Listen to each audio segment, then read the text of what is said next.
Allez, on parle à présent du droit de retrait. Qu'est-ce que le droit de retrait? Imaginons, vous êtes salarié, vous avez peur d'être contaminé, infecté par le coronavirus dans le cadre de votre boulot, de votre travail. Eh bien, vous pouvez invoquer ce qu'on appelle un droit de retrait, un petit peu à l'image des salariés du musée du Louvre, dont on a pas mal parlé ces dernières heures. Bonjour Bruna. Bonjour David. Bruna Basini, rédactrice en chef adjointe au JDD. Déjà, qu'est-ce que, encore une fois, pardon, un peu de pédagogie, qu'est-ce que ce droit de retrait?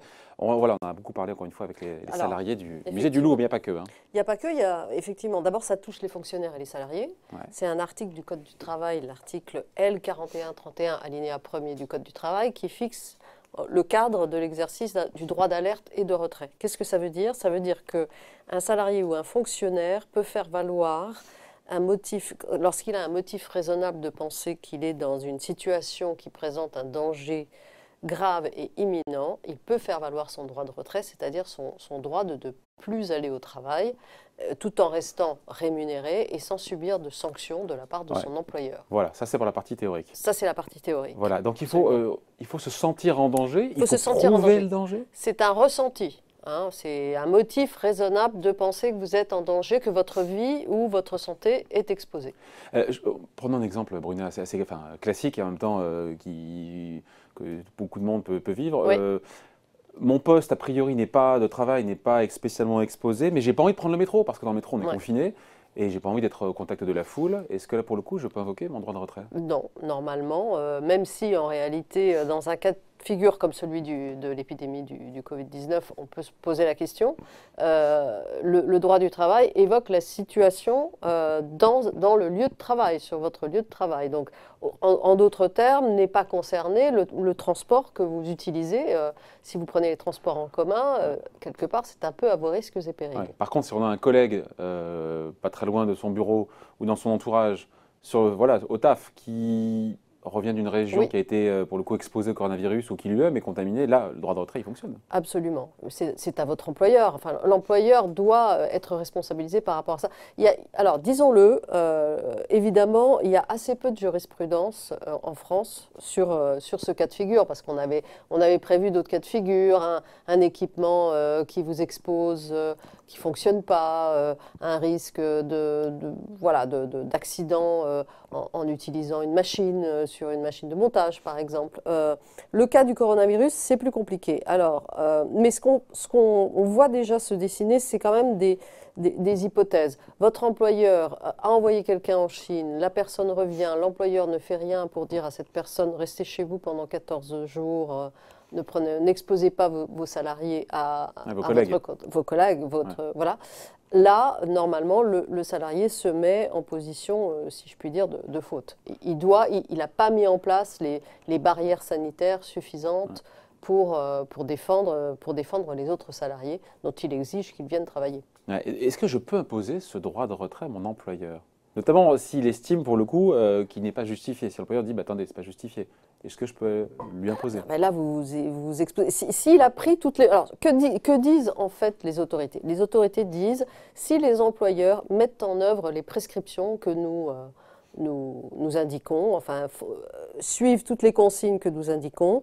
Que le ministère de la Santé préconise, exactement. Et bien dans ce cas-là... Donc mettre du gel hydroalcoolique. Voilà, gel hydroalcoolique, barrières sanitaires, etc. Dans ce cas-là, vous, salariés, vous n'avez pas le droit d'exercer votre droit de retrait, ou si vous le faites, vous vous exposez à des sanctions éventuelles, à une retenue sur salaire. Là, on parlait des gens qui sont dans des bureaux, mais pour ceux qui sont, je pense, au salariés du Louvre, exposés, donc pas ceux qui sont à la comptabilité derrière, mais ceux qui sont au contact des spectateurs, des visiteurs, là pour le coup...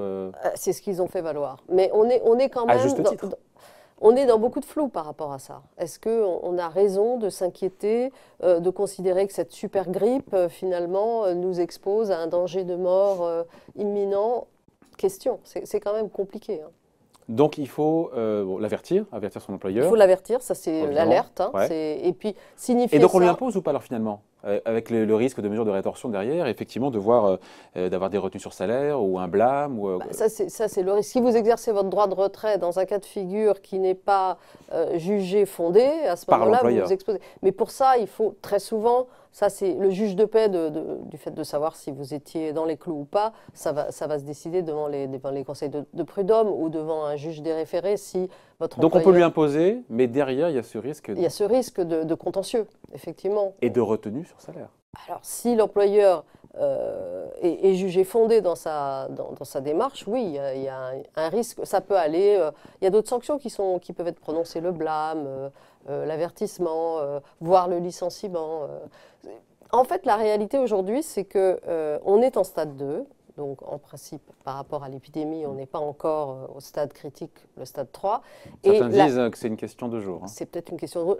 La grande crainte des employeurs, c'est que de plus en plus de gens soient effrayés de la situation et exercent leur droit de retrait et que donc ça mette à l'arrêt des pans entiers de l'économie. Ça, c'est la crainte absolue. Ouais. C'est-à-dire que ça crée une sorte de panique généralisée. Alors, on a vu le cas du Louvre, on a vu le cas de certains salariés de la RATP dans l'Essonne notamment, qui hier ou avant-hier ont décidé d'exercer leur droit de retrait.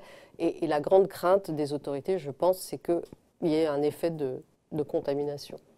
Ouais. Avec d'ailleurs, encore une fois, ce droit de retrait, il faut qu'il soit validé ou pas? Que je comprenne bien. On l'impose, il doit être validé?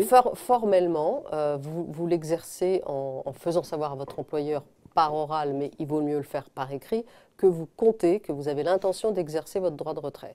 Vous pouvez vous adresser à votre supérieur hiérarchique, envoyer une lettre, envoyer un mail, passer par les représentants du personnel. Et qu'il accepte ou pas? Voilà. Mais ça, c'est formellement, vous devez alerter du fait que vous exercez votre droit de retrait. Ouais, mais si on sent que l'employeur n'est pas d'accord, pour lui, il n'y a pas de danger immédiat, que toutes les préconisations du ministère de la Santé ont été mises en place. Alors l'employeur peut vous faire savoir qu'il considère que vous n'avez pas le droit d'exercer votre droit de retrait parce que les conditions ne sont pas remplies. Libre à vous ensuite d'estimer qu'il a tort ou pas. Oui, avec l'idée que ce sera jugé a posteriori bien sûr, qu'il par pourra y un avoir juge contentieux. prud'homal. Absolument. Ou référé. Hein. Ouais. Imaginons que... C'est pas un peu flou, pardon. Autant sur le papier c'est clair, l'article est clair, autant oui. en usage maintenant. Mais au cas par cas, c'est compliqué. Imaginons que vous ayez une condition de santé particulière, que vous soyez en état de fragilité. À ce moment-là, je pense que vous devez faire savoir à votre employeur, bon, moi j'ai déjà eu des pneumonies par exemple, donc je m'estime vulnérable, plus vulnérable que le moyen. Ça risque d'être souvent au cas par cas. C'est pas ce qu'elle a dit, on finit là-dessus, parce qu'Elisabeth Borne, ministre des Transports, estime, en tout cas qu'à ce stade, au stade de la phase 2, le droit de retrait n'est pas fondé. Oui. Elle a ajouté dès lors, et vous l'avez précisé, Bruna, dès lors que l'entreprise applique bien les précautions. Les précautions édictées par le ministère de la Santé. Oui. Mais pour l'instant, on dit, il n'y a pas besoin de... On peut pas, il n'y a pas matière à faire valoir ça risque de changer lorsqu'on va passer en phase 3 de l'épidémie. Donc, mais nous en sommes là. Enfin, je pense que effectivement, le fait de dire c'est pas fondé, ça peut changer du jour au lendemain. Il y a beaucoup de flou aujourd'hui. Bon, on a fait le sujet trop tôt. En tout cas, voilà, on voulait, eu égard aux informations qu'on a aujourd'hui, vous parler de ce droit de retrait à faire valoir potentiellement si on se sent en danger dans le cadre de son travail. Merci beaucoup. Bruna Basini, rédactrice en chef adjointe au JDD. Merci. Merci.